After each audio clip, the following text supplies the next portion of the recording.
பாவக்காய் பிடிக்காதவங்களுக்கு கூட இப்படி பாவக்காய் கொடியில் வந்து தொங்குறத பார்க்கறதுக்கு அவ்வளோ பிடிக்குங்க. இங்கே பாருங்கள் எவ்வளோ அழகாக தொங்கிட்டு இருக்குதுன்னு. அதுக்கு முன்னாடி கார்டனிங் பிடிக்கும் அப்படின்னா நம்ம சேனலை சப்ஸ்கிரைப் பண்ணிக்கிங்க. நம்ம சேனல் பேர் கனிக்கனகு விலாக்ஸுங்க. இது வந்து பச்சை பாவையிலேயே கொஞ்சம் வந்து குட்டை ரகம். இது வந்து இவ்வளோ தான் காய்க்கும், இவ்வளோ நீளம்தான் வரும். கீழே பாருங்களே ஒன்று லேசாக பழுத்திருந்தது.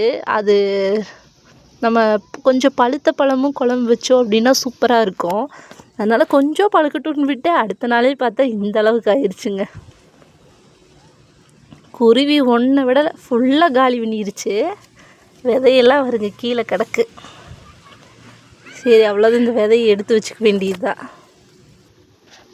பச்சை பாவக்காய் பார்த்துட்டிங்க, கூடவே இந்த வெள்ளை பாவக்காயும் பார்த்துருங்க. இங்கே ஒரு காய் வந்திருக்கு. வெள்ளை பாவக்காய் இவ்வளோ காய்க்கும்னு எனக்கே தெரியலிங்க. அவ்வளோ காய் காய்ச்சிட்டே தான் இருக்குது.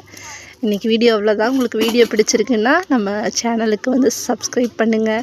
உங்களுக்கு ஃபுல்லாக வந்து வீடியோ பார்க்கணுன்னா நம்ம சேனலில் போய் பாருங்கள். நிறைய வீடியோ போட்டிருக்கேன், கண்டிப்பாக செக் பண்ணி பாருங்கள்.